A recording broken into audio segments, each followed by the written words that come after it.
specific statement. Let me cite some example of people in Kabataan Party List whom I personally know and joined the NPA. Number one, this is Rendel Ryan Cagula, Kabataan Party List spokesperson of Southern Mindanao Region, a student of the University of the Philippines, Mindanao. Took up BS in Anthropology. So, si Rendel po, mas kilala dun sa kanayunan bilang alias Perper, nasawi po sa isang encounter with the 27th Infantry Battalion sa Sarangani Province noong November 2014. He was that time, before he was NPA, ang last designation niya was the regional spokesperson of Kabataan Party List SMR. Next, Charis Bernardine Banyes. Siguro sa mga dating nag-i-interview na rin ng mga aktivista, si Chaba, siya po ay dating chairperson ng UP Los Baños Student Council, naging student regent din po ng University of the Philippines noong 2009. Pagkatapos ay naging National Secretary General ng Anak Bayan. Nung panahon din na ako ay naging na-elect din na Anak Bayan National Vice Chair for Mindanao noong 2011. Where is she? Naging UP Student Regent. Yeah, naging UP Student Regent, naging ano din, National Section ng LFSN. So right now, where is she? She's nowhere. But I know where she is. She's at the Guerrilla Front 56 of SRC-5 of the Southern Mindanao region. Why I know that? Because we hold minutes of the attendees of every SR committees in our territories.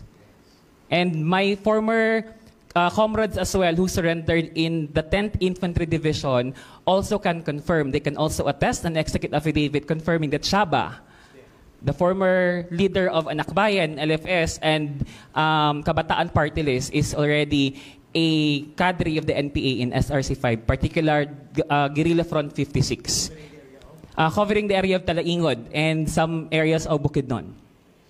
Next, this is Cherry Urindain. Cherry Urindain is also a BS Anthropology student in UP Mindanao.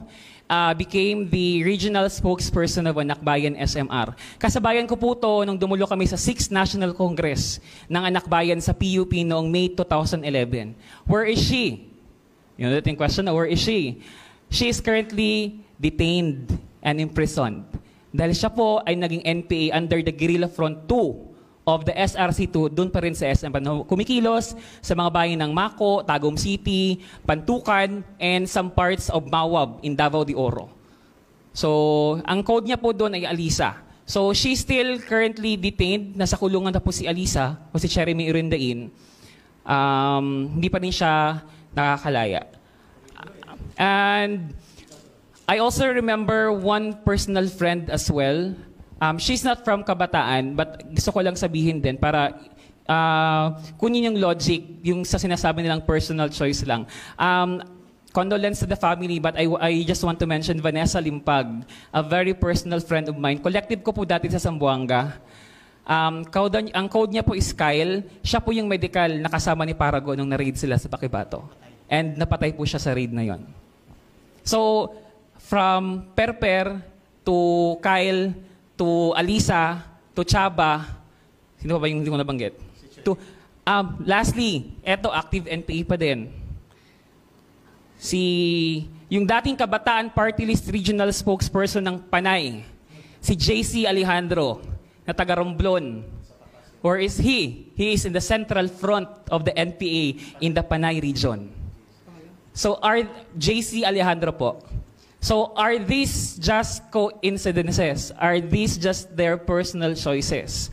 Personal choice, yes, one way. But on the other hand, it's more on the program of the organization to make us believe of the armed struggle for us to make our choice to join the NPA.